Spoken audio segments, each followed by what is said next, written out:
While on a pilgrimage a few years ago to reach the top of Council Crest, one of the highest points in the Portland area, I videoed several of the cool things up there, including this statue/drinking fountain known as Joy.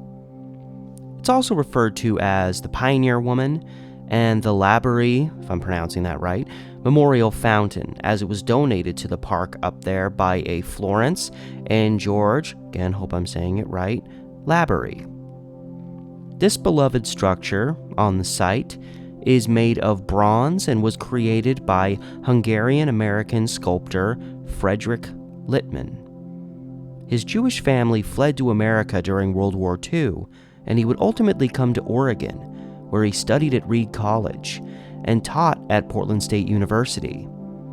He produced multiple pieces found around the Portland area, but the Joy Fountain is probably his most appreciated, depicting a woman holding her child up in the air, joyously. And there are a couple drinking fountains there as well, one of which I used after that long uphill hike.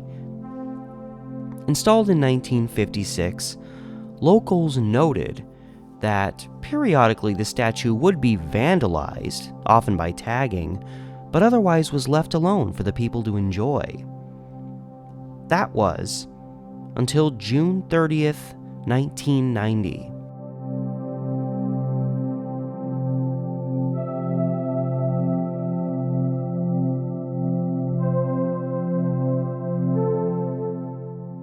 Relly Sutton, quoted in local papers as living near the park for a decade, went out that Saturday morning to walk their dog when they noticed something had changed. The Joy statue was gone.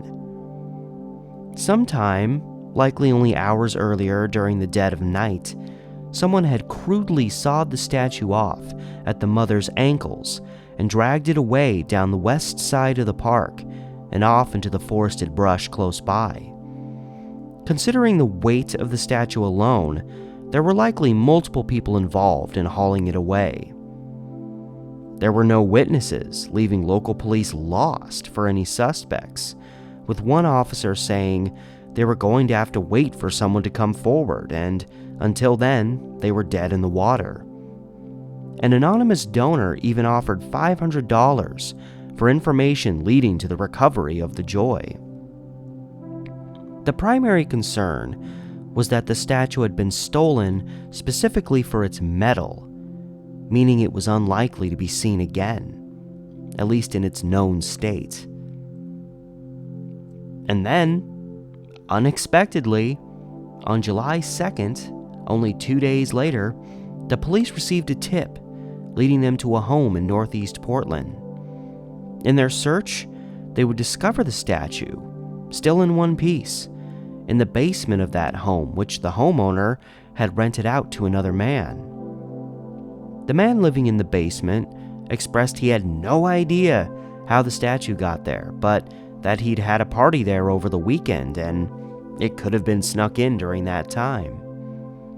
But how would you not notice someone dragging something of this size into your home, and furthermore sneaking it down into the basement? It's such a strange story. What was the point?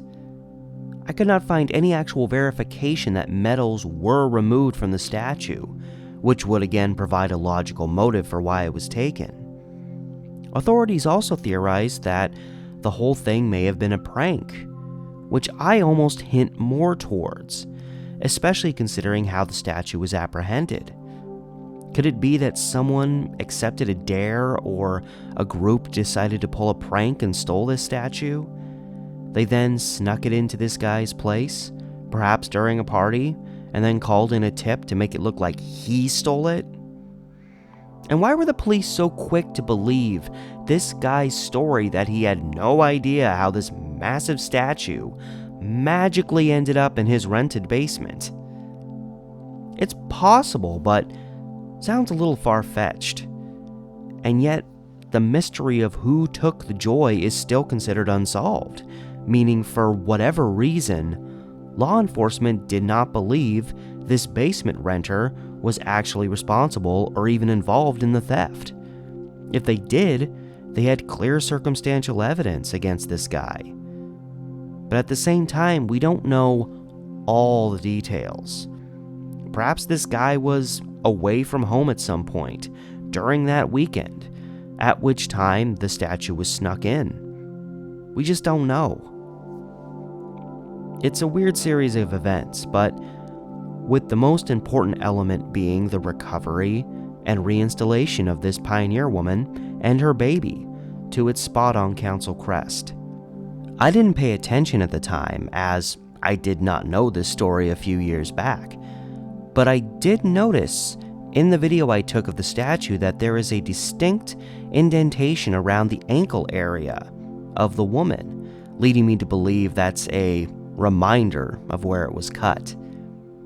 It's wild to think someone came out here and took the time to cut through this dense bronze, even in the dead of night, as they could have easily been seen, or more likely, heard by locals close by.